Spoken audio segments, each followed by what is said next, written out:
I have honestly tried to film this video like 10 separate times now because I keep just accidentally yelling with hype or chuckling with excitement or sometimes just dropping my controller because I'm a doofus, but let's talk about this next state of play. Sony has finally basically said that they're doing their own Nintendo Direct style press conference very, very soon. In fact, on Thursday. But what's very strange about this is that they're telling us what won't be there. Let's dig into it. What's up, gamers? DreamcastGuy here, and this morning the PlayStation blog just randomly dropped this.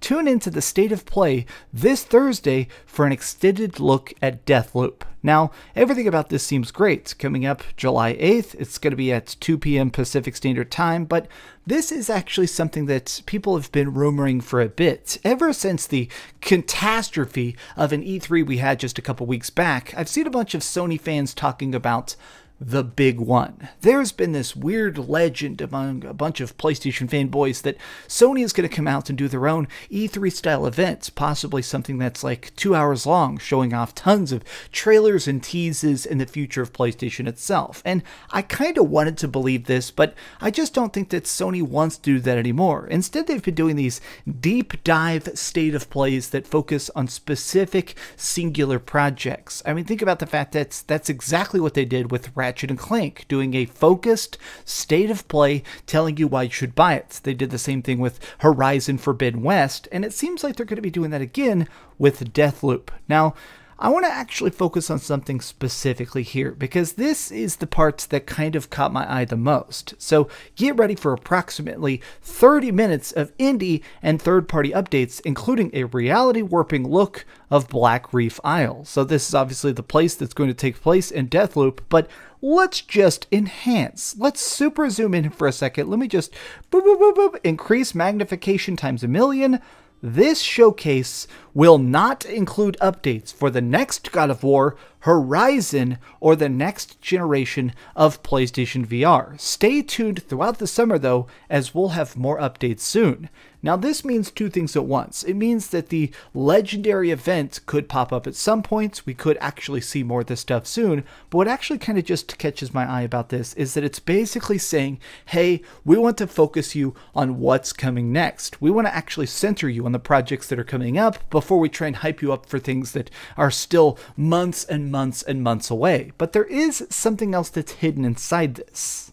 Going into the details here, they just basically try and hype us up for the beginning of Deathloop, which makes sense. This is going to be something that's going to be primarily focused on it. But what's strange to me is that they basically said here that the presentation is going to be 30 minutes long.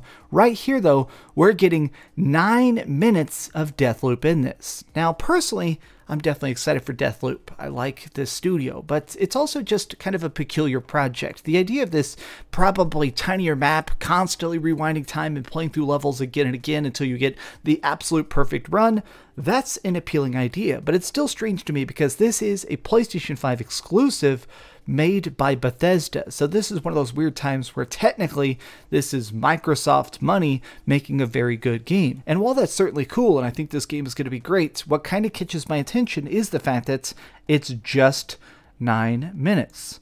What is the other 21 minutes going to be about? Now, I think that there's going to be a lot of different stuff in this. I think it's going to be a bunch of teaser trailers for stuff like Kena. Kena is definitely coming soon. That's coming out in a couple months, and that is a very, very advertised indie project for the PS5 right now, but I think there's some actual hints in this. So when you go to the PlayStation blog, currently, when you look at this, the header image is Ghost of Tsushima Director's Cut. I think that there's probably going to be a bigger look at Ghost of Tsushima during this event. Now this is of course just some speculation on my part because it's an ad that's on a PlayStation site, so that makes sense, but the fact that so many people are actually pre-ordering the Ghost of Tsushima Director's Cut right now, it is a #1 freaking thing. I think a lot of people are kind of curious as to what exactly it's going to be. Now keep in mind two things. First and foremost, Deathloop is coming out in 70 days as to when I film this this video. So it makes me think that there's a good chance that this is going to be more of a deep dive as to how the game is actually going to play. I like Arcane. I've played the Dishonored series and stuff, but their games at times they're a bit obtuse. They have a bit of a learning curve as you figure out how to teleport and assassinate people and stuff. So I feel like, if anything, part of what we're going to see during the state of play is perhaps instructional, explaining how this time loop's going to work, the goods, the bads, and basically how you're going to win it all. So to me, that's going to be definitely some very, very necessary information. But additionally, I think that they're going to probably show us more of what's coming up for PlayStation 5 this year, that maybe not a gigantic AAA release. PlayStation 5 is still in that strange state where they have some big stuff coming up. Obviously, everybody's excited for God of War Ragnarok. Of course, everybody's excited for all sorts of giant ports. I mean, there's even talks about how hyped people are for Stranding Director's Cut, but they need that filler content. They need those extra little games that are going to keep you satisfied in the meantime. So I'm hoping that we see some great exclusive indie projects. I hope we see some stuff that's going to be cool and interesting and different, like the way Stray kind of caught people's eyes, or Death's Door. Like, there is definitely a lot of indie games this year that people are talking about, and I hope we see more of that kind of stuff. I hope that this is that good chance to say, hey, there's more going on than just the huge AAA Sony studio projects. There's more here going on than just the big AAA releases of it.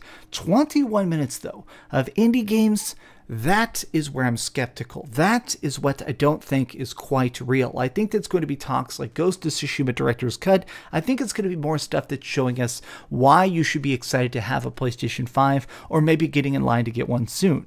My hope, though, is that this focuses on the PS5. A lot of stuff that's coming out soon and in the future is still coming to PlayStation 4 and PlayStation 5, but I'm kind of curious to see when Sony is going to really snip that, when they're going to start to just talk about the future. But I think that's actually quite a while off. I think that with over 100 million PlayStation 4s sold, it's just too lucrative to completely nip it right now. But I'm kind of curious. I'm just always fascinated by the tone of these companies. Everybody just has a different conversational talk, from Nintendo talking about their new OLED system to the times when Microsoft is totally willing to sell things on Game Pass, whether it be PC or Xbox. Everybody's kind of trying to pick the pace of how they're going to handle this next generation. And I think this might be our first real thesis as to how PlayStation wants to handle this, how they want to deal with PS5 in a PS4 world. But what do you think? Are you excited about this? Are you just waiting for the big events? Is this disappointing to you? Because surprisingly, I did have people tweeting to me today that they were actually let down by this. I guess we're going to see very, very soon if this is good or if this is bad. I'm definitely tuning in. I'm definitely curious about Deathloop, but I'm hoping that we see something a bit more outside the box. Alright, thanks so much for watching, gamers. If you enjoyed this video, please give it a thumbs up, share it with your friends, and subscribe if you haven't already. But do me the biggest favor of all, and keep dreaming. There's like this $300 PlayStation 5 controller, $300 PlayStation 5 controller. I'm kind of thinking about buying it and doing a video. Something like, you know, I bought a controller as expensive as my console, you know, something like that. If this video gets a couple thousand likes, I'll buy it and I'll do a review of the most expensive PS5 controller in the world. That should be fun. Thanks so much for watching that video. If you want to see something else, you can always click this link to see what I put up last, or, you know, subscribe and see what's coming up next. Also, I promise that whatever I do, it'll try not to suck.